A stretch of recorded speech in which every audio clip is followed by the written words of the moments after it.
in a way which is very interesting.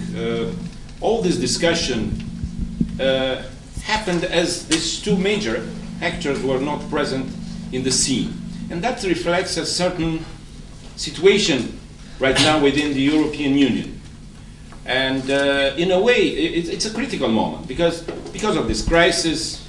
There have been mentioned in the last 2 or 3 weeks, well, probably exaggerating things about a second Iron Curtain economical divide between Eastern Europe and Western Europe in the way they deal with the crisis. Probably it's an exaggeration in my opinion, but it reflects a certain different historical anchors which are part from those two parts of the continent. And that's why, in a way, probably there is a certain misunderstanding about the way Eastern Europe positioned itself toward the United States, toward various crises which happened in the last, let's say, after 2000. The famous reference to the New Europe and Old Europe, although now with the Obama administration seems to not be the case, but I strongly feel there is a very different understanding of the history, and I dare to say there is a very different perception of the events in the West and in the East.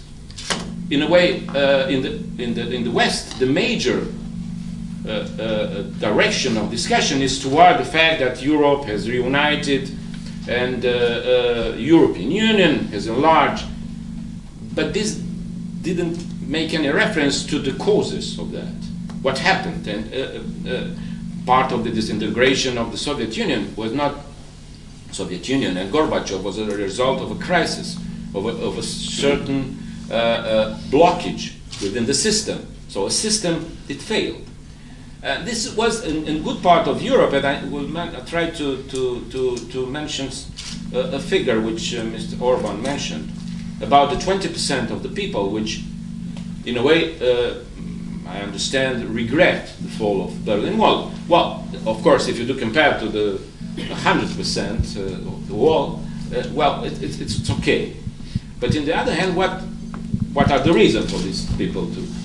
Probably there are various. Some are very human reasons, like they perceive immigration from the East as part of their difficulties. Some other might have some ideological background. So there is a strong, not to the left, quite far left, or strong left category of part of the Western Europe, which still has a certain perception very different about the communists and what happened during communism from what happened, for example, during, and this is very delicate discussion about the Nazis and the Nazi regime and the communists, if you do compare Stalin and Hitler, for example. It was a complicated discussion in this, and part of a sophisticated and ongoing reflection of this situation. Anyway, what I want to say, and that this divide within Europe, in a way, has a big impact in what concerns the positioning of the European Union toward Russia, and Russia right now is usually associated. The reference to Russia usually associated with the quite recent economical and energy issues, which are dividing Europe more than uniting them at the time. Although there are some attempts to go on with a certain strategy, but in fact, in reality, these things are not the same.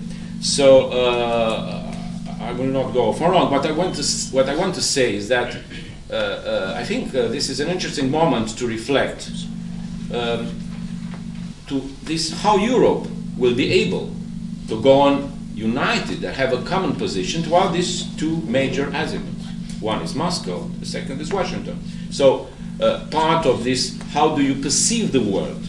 Because right now, especially during such a crisis, and in Germany, for example, it was very interesting, and I was very happy that the discussion here is not, well, it's it's quite a real discussion. So we did mention the pluses and minuses and all this kind.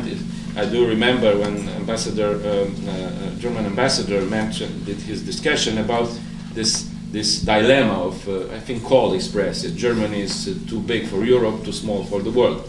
Or anyway, this is this kind of discussion which the United States was very much pushed for this reunification, and it was despite some reservation in Europe at the time.